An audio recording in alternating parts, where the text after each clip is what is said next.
गुजरात से आए चुनावी आंकड़ों के बाद आम आदमी पार्टी को राष्ट्रीय दर्जा मिल गया है और हमारे साथ इस वक्त मौजूद हैं संदीप पाठक, जिन्हें हाल ही में संगठन का महामंत्री बनाया गया है। नई जिम्मेदारी आम आदमी पार्टी में दी गई है, नया पद भी ये है और किस तरह से इस भूमिका को निभाएंगे संदीप पाठक, इसके बारे में तो हम जानेंगे ही, लेकिन लोग ये जानना चाहते हैं कि नेता से पहले संदीप पाठक हैं कौन। सुबह से ये सवाल चल रहा है कि संदीप पाठक कौन है, कहाँ से आए हैं, कहाँ उन्होंने अपनी पढ़ाई की। और बहुत दिलचस्पी लोग इसलिए भी दिखा रहे हैं क्योंकि कई बार जब चर्चा होती है आम लोगों के बीच में या संसद के गलियारों में भी, आपको याद होगा, तो बड़े बड़े नेता आपका नाम पूछते हैं। तो सबसे पहले हम ये जानना चाहेंगे कि संदीप पाठक कहाँ से अपनी पढ़ाई करके लौटे हैं, कहाँ से कहाँ पहुँचे, दिल्ली आना कैसे हो गया आपका? तो बहुत ही इंटरेस्टिंग जर्नी है और बहुत लंबी जर्नी है और आसान था नहीं। मैं छत्तीसगढ़ में एक गांव है, छोटे से गांव में, वहाँ पैदा हुआ था। 5वीं तक की पढ़ाई मैंने उसी गांव में पूरी की। फिर आगे की पढ़ाई के लिए बिलासपुर शहर है, वहाँ अपनी बुआ के यहाँ रहने लग गया क्योंकि गांव में स्कूल्स नहीं थे। उस वक्त तो मध्य प्रदेश हुआ करता था। फिर बिलासपुर में आगे पढ़ाई करते हुए फिर मैंने रिसर्च का लाइन चुना था। तो इंडिया में Indian institute of chemical technology है, फिर नेशनल केमिकल लेबोरेटरीज़ है, वहाँ पे मैं रिसर्च एसोसिएट था। फिर मैंने परीक्षाएं दी सारी, वो करके फिर कैम्ब्रिज में सिलेक्ट हो गया। तो कैम्ब्रिज यूनिवर्सिटी में मैंने पीएचडी की सुपर कंडक्टिंग मटेरियल्स पे। वहाँ करके फिर ऑक्सफोर्ड यूनिवर्सिटी में प्रोफेसर हेनरी स्नेथ है, उनके पास मैं फोटोवोल्टिक डिवाइसेस पे फिर रिसर्च करने लगा। ऑक्सफोर्ड के बाद फिर मैं एमआईटी चला गया। प्रोफेसर व्लादिमीर बुलोविक हैं, वो भी फोटोवोल्टिक पे काम करते हैं वहाँ पे। बट इस पूरे प्रोसेस के दौरान मेरे मन में ये था कि मुझे देश के लिए कुछ करना है और डायरेक्टली कंट्रीब्यूट करना है। मैं साइंटिस्ट रह के भी इनडायरेक्ट तरीके से कंट्रीब्यूट तो कर ही रहा था और करता भी, बट मुझे प्रत्यक्ष तरीके से कुछ करना था इस देश के लिए, तो राजनीति में आना था। फिर इस पूरे प्रोसेस में मैंने देखा था कि केजरीवाल जी ने जिस तरीके से एक नई राजनीति, कंस्ट्रक्टिव राजनीति, वो जो बातें करते थे उस समय पे, बड़ा सीधा, सरल, सिंपल, समझ आने वाली बात थी। बाकी पॉलिटिशियंस के तो बड़े कॉम्प्लिकेटेड से होते हैं, कोई क्लैरिटी। तो केजरीवाल जी की यही कंस्ट्रक्टिव राजनीति थी जो मुझे हुआ कि यार यही चीज़ है जो मैं जाना चाहता था। जब अन्ना आंदोलन चल रहा था तब आप कहाँ थे? तब मैं अब्रॉड में था, तब मैं बाहर था। वहाँ सुन रहे थे आप? मैं सुन रहा था। और दिल्ली कब आए? दिल्ली में आम आदमी पार्टी से आप कब जुड़े या अरविंद केजरीवाल से आप कैसे मिले? फिर 2016 में मैं आईआईटी ज्वाइन कर लिया दिल्ली, और यहाँ ज्वाइन करने के बाद डीडीसी था पहले, आशीष खेतान जी थे, डेली डायलॉग कमीशन। तब तो छोटे छोटे प्रोजेक्ट्स में mostly photovoltaic, solar cell, data analytics, ये सारे प्रोजेक्ट्स में एसोसिएट हुए। मैं एनालाइज करके दे देता था बचे हुए टाइमिंग पे। तो यहीं से फिर शुरुआत हुई अटैचमेंट, और धीरे धीरे करते करते, और मेरे मन में तो था ही कि मुझे डायरेक्टली कुछ कंट्रीब्यूट करना है, तो फिर हो गया है। तो आपको मिल गया वो राजनीति का सिरा जिसको आपने पकड़ लिया।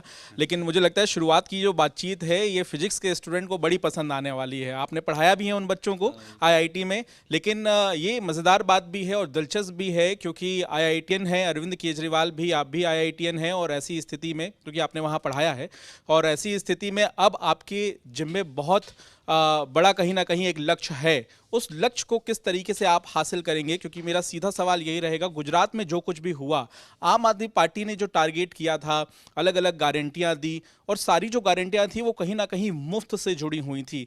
क्या लोगों ने वहां नकार दिया इस राजनीति को? और अब इस लिहाज से आने वाले दिनों में आपकी चुनौती क्या होगी? देखिए, गुजरात में 40 लाख लोगों ने वोट दिया। एक नई पार्टी को जो थोड़े दिन पहले एंटर करके चुनाव लड़ना शुरू की, जिसने संगठन बनाया, संगठन बना के लोगों को, 40 लाख लोगों को हमने समझा लिया कि ये गारंटी है। 40 लाख अब 80 लाख हो जाएगी, कब करोड़ों में बदल जाएगी, बहुत जल्दी हो जाएगी। केजरीवाल जी की राजनीति ही है और गारंटी ही है जिसके कारण इतने वोट मिले हुए हैं। आप भारतीय जनता पार्टी की राजनीति को देखिए, वो 62 में 0 थे, 67 में फिर 1 सीट आई, फिर 3 आई, फिर 9 आई, फिर 18 आए, फिर 9 आए, फिर 67, 20 से 25 साल लग गए। आज भी बीजेपी आप देखोगे केरला में 0 है, या कई सारे, लेट्स नॉट टेक। इतनी तेजी से मुझे लगता है इस देश और दुनिया में सबसे फास्टेस्ट ग्रोइंग पॉलिटिकल पार्टी है, यंग पार्टी है। आप डेटा भी देख लें तो, अदरवाइज भी आप देख ले तो ये पॉसिबल कैसे हो रहा है? हमारे पास कोई जादू की छड़ी नहीं है, या हम लोगों के पास एक्स्ट्रा माइंड है, ऐसा नहीं है। उनके पास ज़्यादा बड़े बड़े पंडित हैं, हम लोग बड़े ऑर्डिनरी हैं। आप भी उनमें से एक पंडित हो गए हैं अब आम आदमी पार्टी के, ऐसा कह सकते हैं आपको? ऐसा कह देते हैं तो सुनने में तो अच्छा लगता है, to be very honest with you, but वो सच्चाई नहीं है। अच्छा, क्योंकि तो आप अपने आप को क्या मानते हैं फिर? मैं एक कार्य करता हूँ जो सिंपल, सरल, सीधे जो काम है उसको ईमानदारी से करते हैं, जो आउटपुट आता है उसको एक्सेप्ट करते हैं, एनालाइज करते हैं, फिर आगे बढ़ते हैं। और मेरे जैसे बहुत सारे लोग हैं।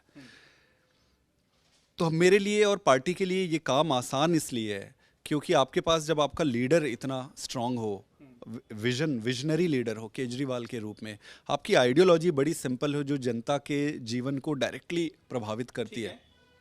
बिल्कुल, तो वो आपकी आइडियोलॉजी रहेगी। लेकिन अरविंद केजरीवाल कहते हैं कि वो जादूगर हैं। अरविंद केजरीवाल किस तरह से जनता के बीच जाते हैं, उनके भाषण देने का जो तरीका है वो तो उनको लोगों से कनेक्ट करता है, लेकिन जिम्मेदारी आपके कंधे पर है।